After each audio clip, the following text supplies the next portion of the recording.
D'Alger, chaîne 369, la matinale jusqu'à 9h à suivre lors de cette prochaine demi-heure à 7h15. Matin sport avec Mohamed Djbour et le journal tout de suite, Brahim Azouz. Bonjour Brahim. Vous écoutez Alger chaîne 3, le journal. Fatima, bonjour à tous. Le président de la République a présenté ses condoléances à la famille du supporter du Mouloudia d'Alger décédé hier au stade du 5 juillet. L'incident est survenu à la fin du match MCA Magra après qu'une barrière de sécurité ait cédé faisant un mort et 50 blessés selon le dernier bilan de la protection civile. Et une délégation est dépêchée sur instruction du chef de l'État pour s'enquérir de l'état de santé des blessés hospitalisés à Bnaknoun et Bnimsous. Nous parlerons de la situation au Proche et Moyen-Orient. Donald Trump a annoncé dans la soirée que son pays a mené une attaque sur 3 sites nucléaires iraniens et l'Iran qui appelle à une réunion d'urgence du Conseil de sécurité a annoncé avoir tiré des missiles sur plusieurs villes de l'entité sioniste. Top départ de la saison estivale 2025, le ministre de l'Intérieur a insisté depuis Annaba sur la sécurité et l'amélioration des services. 461 plages sont autorisées à la baignade et des aménagements réalisés pour un montant de 7 milliards de dinars. Alger, capitale de la culture hassania, la manifestation a débuté hier au Palais de la Culture avec la participation d'une pléiade d'artistes, musiciens, poètes et écrivains. Le football tombé de rideau sur le championnat de Ligue 1. Le Mouloudia d'Alger a décroché son 9e titre de champion d'Algérie. La JS Kabylie est 2e, suivi du CRB. En bas du tableau, Magra accompagne Biskra, relégué en Ligue 2. Le président de la République présente ses condoléances suite au décès d'un supporter du Mouloudia d'Alger survenu hier au stade du 5 juillet, Ibrahim. Une douloureuse épreuve qui a frappé les supporters du Mouloudia d'Alger, écrit le président de la République Amajid Tebboune sur son compte sur les réseaux sociaux et qui a présenté ses sincères condoléances à la famille du supporter décédé, également aux supporters et staff du Mouloudia d'Alger. Prions le Tout-Puissant d'accorder aux blessés dans cet accident un prompt rétablissement pour qu'ils puissent retourner rapidement auprès de leurs proches. Les supporters justement blessés en nombre de 50 sont hospitalisés à Bnaknoun et Bnimsous et qui ont reçu la visite et sur instruction du chef de l'État d'une délégation composée du ministre de la Santé Abdelhaq Sehi, du ministre de la Jeunesse Mustafa Hidawi, du conseiller à la présidence chargé de la direction générale de la communication Kamel Sidi Saïd et des secrétaires généraux des ministères et des sports et de l'intérieur ainsi que du Wali d'Alger. La délégation s'est enquise de l'état de santé et des conditions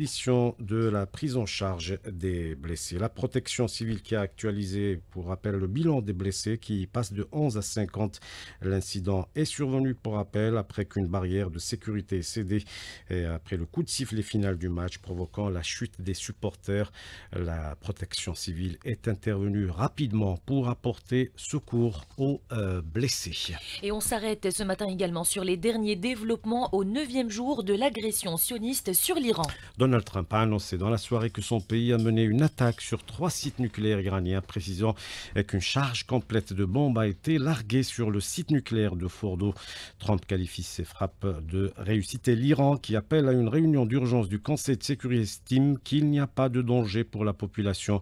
Ce que confirme ce matin l'AUA, déclarant qu'aucune hausse des niveaux de radiation n'a été signalée aux abords des 3 sites nucléaires. Le secrétaire général de l'ONU se dit quant à lui inquiet. Hier, l'OCI, l'Organisation de la coopération islamique, s'est réunie au niveau des ministres des Affaires étrangères autour de l'agression sioniste contre l'Iran. Les travaux se poursuivent ce dimanche à Istanbul. Le ministre des Affaires étrangères, Ahmad Attaf, a souligné dans son intervention que la situation est grave, voire dramatique, dénonçant l'impunité dont bénéficie l'entité sioniste. On l'écoute. Quelle est cette sécurité bâtie en toute impunité sur la violation de la souveraineté et la sécurité de l'ensemble des pays de la région? Quelle est cette sécurité qui consacre le principe de domination absolue et la violation des fondements du droit international? Il ne fait aucun doute que nous sommes confrontés à un tournant décisif dans l'histoire de cette région et l'ensemble du système international. Cette période nous impose aujourd'hui de réévaluer la question de la sécurité au Moyen-Orient dans ses dimensions globales et sur ses fondements originels qui n'acceptent pas de prioriser l'intérêt des parties sur l'intérêt général des autres parties. Ahmed Attaf, qui n'a pas manqué de mettre en garde contre les répercussions de cette agression, a insisté sur l'application du droit international et que la sécurité et la paix au Moyen-Orient ne sauraient se réaliser sans s'attaquer au cœur du conflit dans la région, à savoir la question palestinienne, a déclaré le chef de la diplomatie algérienne. La sécurité et la paix au Moyen-Orient ne peuvent être atteintes sans le règlement de la question palestinienne dans la région. Il faut mettre fin à l'occupation des territoires palestiniens et arabes et accélérer la création des conditions indispensables à la création d'un État palestinien indépendant et souverain avec le Quds et Sharif comme capitale. La paix et la sécurité au Moyen-Orient ne peuvent être atteintes sans que l'ensemble des acteurs n'appliquent, sur la base de la légalité, le droit international. Ce qui est requis ici, c'est de mettre un terme définitivement au régime spécial dont bénéficie l'occupation israélienne, ce régime fondé sur l'impunité et l'absence de sanctions. Ce qui est requis est le respect des dispositions du droit international et son application, que ce soit dans la région ou en dehors. Et justement, à Gaza, au moins 18 Palestiniens sont tombés en martyrs hier, dont 11 alors qu'ils attendaient des distributions d'aide alimentaire et d'autres ont été blessés suite à des attaques de l'armée d'occupation sioniste. Hier, plusieurs marches de soutien aux Palestiniens sont organisées dans le monde, dont Berlin et Londres, où des dizaines de milliers de personnes ont manifesté appelant le gouvernement britannique à arrêter d'armer Israël, exprimant leur crainte d'une escalade au Moyen-Orient en raison de l'agression sioniste contre l'Iran.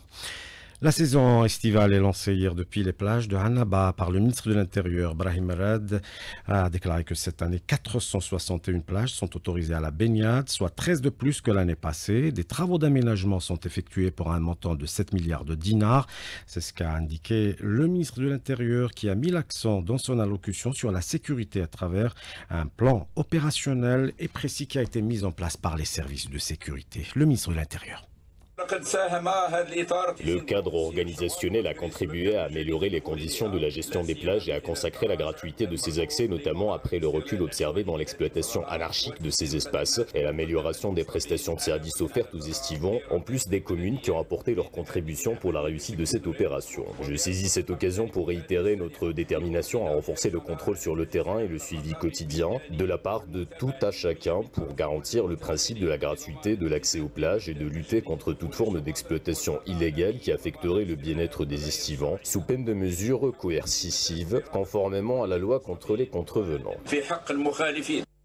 Brahim Rad qui a rappelé à l'occasion les facilités mises en place au niveau des postes de contrôle pour un meilleur accueil des Algériens établis à l'étranger. Conformément aux orientations et engagements du président de la République visant la création de passerelles avec notre communauté établie à l'étranger, compte tenu de leur influence en Algérie pour y séjourner avec leur famille, il a été procédé à la prorogation des mesures de facilitation au niveau de tous les points de contrôle, notamment les postes frontières, maritimes, aériens et terrestres, pour améliorer les prestations, pour assurer des bonnes conditions de détente à notre communauté.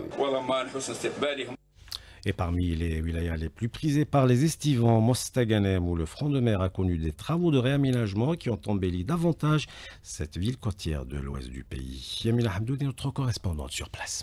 La cérémonie a été marquée par des spectacles artistiques, un salon touristique et la présence d'un large public venu célébrer le début d'un été qui s'annonce prometteur. Saïd Sayoud, ministre des Transports. Tout le monde sait que l'État algérien a mobilisé d'importants moyens, vraiment très importants, pour assurer la réussite de la saison estivale. Vous avez vu les réalisations accomplies par les autorités locales sous la conduite de M. Louali.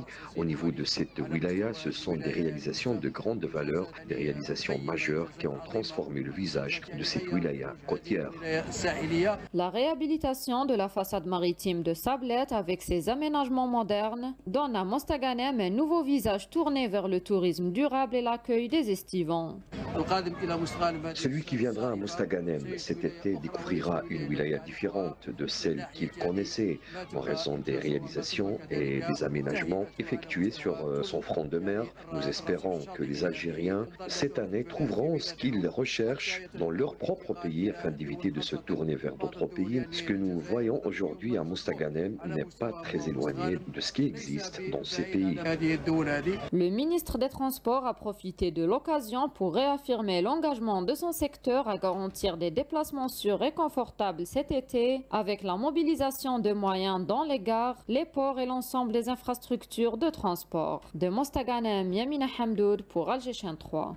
Coup d'envoi demain de la 56e édition de la Foire internationale d'Alger. Invité d'honneur cette année, le sultanat d'Oman et le ministre omanais du Commerce, de l'Industrie et de la Promotion de l'Investissement, Qais Ben Mohamed Al Youssef, effectue justement une visite de travail en Algérie. Il a été reçu hier par le ministre du Commerce intérieur et de la Régulation du marché national, Taïb Zitouni. Le ministre omanais conduit une délégation officielle de haut niveau pour prendre part à l'ouverture de cette manifestation économique et commercial. En parlant économie depuis Djelfa, où il effectue une visite de travail, le ministre de l'Industrie a constaté l'état d'avancement de plusieurs projets.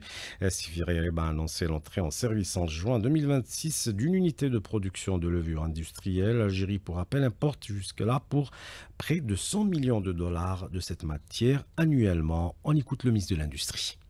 Dans le cadre du programme complémentaire initié par le président de la République au profit de la wilaya de Djelfa, nous avons effectué une visite de terrain afin de constater l'état d'avancement de deux types de projets. Le premier concerne la relance des projets confisqués dans le cadre de la lutte contre la corruption. Nous avons également visité le projet de transformation de produits alimentaires à base d'abricots, pour lequel des orientations ont été données afin de diversifier les fruits transformés dans cette usine. Autre projet stratégique qui rentrera en service en juin 2026, une unité de production de levure industrielle qui s'inscrit dans le cadre des orientations du président de la République visant à réduire la facture d'importation, sachant que l'Algérie importe actuellement pour près de 100 millions de dollars de cette matière.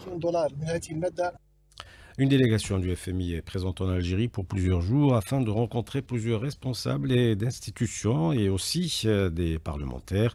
Précisément, la commission des finances, la délégation du FMI a écouté à l'occasion l'exposé des réformes engagées, réformes institutionnelles, financières et économiques. Les membres de la commission des finances ont présenté les grands projets structurants qui vont garantir la diversification économique. C'est ce que dit le député Mohamed Hani, membre de la commission des affaires étrangères à l'APN, au micro de Hakima Kamel.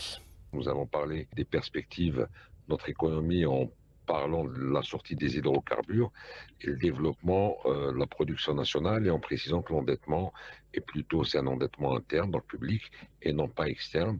Donc nous avons su répondre à ces questions-là en précisant que l'Algérie a des objectifs pour pouvoir développer ses exportations et sortir de la dépendance. Et on a cité à titre d'exemple donc les projets tels que le Ras Bilet, la mine de zinc à Béjaïa et d'autres projets de développement qui permettront de s'éloigner de la dépendance des hydrocarbures. Le député Mohamed Hani au micro de Hakima Kamal. Lancement ce dimanche d'une campagne nationale de vaccination des enfants de moins de 6 ans non vaccinés ou en retard vaccinal. La campagne touchera les 58 wilayas, annonce le ministère de la Santé. Alger, capitale de la culture hassania. La manifestation a débuté hier au Palais de la Culture avec la participation d'une pléiade d'artistes, musiciens, poètes et écrivains. Une manifestation culturelle de grande envergure qui incarne la profondeur des liens entre l'Algérie, la Mauritanie et le Sahara occidental. Hanan Seissi. Une escale de haute importance dans le cadre de la promotion d'un éveil culturel commun et le renforcement des liens de fraternité entre les peuples, nous dit le ministre de la Culture, Zoher Balalou.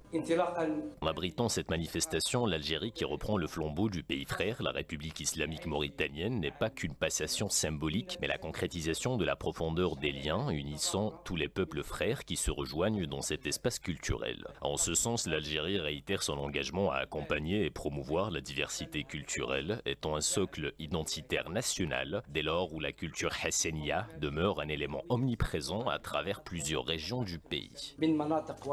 Bien plus qu'une culture, elle est témoin d'un passé de lutte commune et d'un avenir prometteur, relève le ministre de la Culture mauritanien, Houssine Ould Meddou. Les liens qui unissent la Mauritanie et l'Algérie sont bien plus profonds que de simples relations politiques ou officielles, lesquelles connaissent aujourd'hui un essor remarquable sous la conduite des deux chefs d'État. Il s'agit d'une histoire commune de lutte, d'un horizon partagé d'espérance et d'un socle culturel commun qui a consacré la dimension culturelle au cœur de nos relations bilatérales. Pour le ministre sahraoui de la Culture, cette manifestation réaffirme l'engagement de l'Algérie en faveur des droits des peuples. Moussa Selma. Nous sommes convaincus que lorsque l'Algérie, terre des martyrs, ouvre les bras à la culture hassania, elle réaffirme une fois de plus qu'elle n'est pas seulement la patrie, mais aussi aussi la conscience d'une mémoire partagée qui se tient aux côtés des peuples. En ce sens, l'Algérie lance plusieurs initiatives relatives notamment à la publication de nombreuses œuvres littéraires, en plus de tout un programme dédié à la promotion de la création cinématographique. De quoi couronner les 3 journées de la manifestation Alger, capitale de la culture al-Hassaniya. Compte rendu signé Hanan Sessi. On vous emmène à présent découvrir le festival de street food qui bat son plein au niveau de la promenade des Sablettes à Alger et attire une foule nombreuse. Maïssa Smaïl, reportage.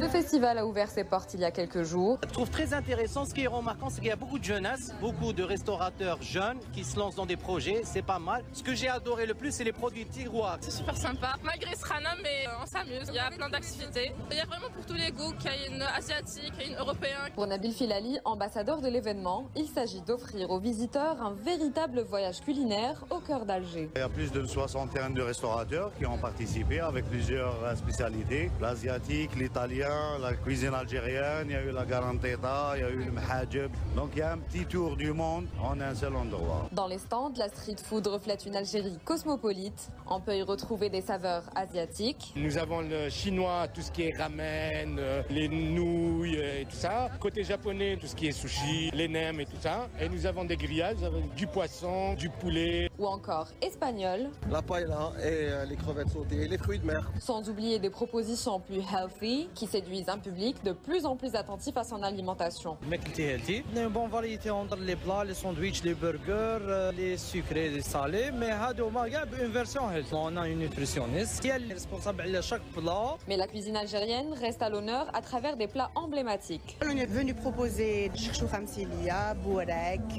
mhajeb, rfis, makrot. C'est une occasion pour mettre à l'honneur nos produits algériens. Tombola, jeux, animations et concerts, le programme est riche et se poursuit de midi à minuit jusqu'à demain. Le football, le championnat de Ligue 1 a pris fin hier et le Mouloudia d'Alger a décroché son 9e titre de champion d'Algérie après le nul au stade du 5 juillet 0 partout face au AC Magra. Magra qui accompagne l'US Biskra en Ligue 2 dans le haut du tableau. La JS Kabylie est 2e grâce à sa victoire 1-0 devant l'AS Ochlef et le nul du Serbe Louzded face à Akbouch. Et puis en gymnastique, Keilan Mou a remporté la médaille en or du concours à la Coupe du Monde de Challenge 2025 en Ouzbékistan, concours de la poutre. Elle décroche ainsi sa 2e médaille en vermeil. C'est la fin de ce journal. Merci de l'avoir suivi. La météo, Fatima Chaf.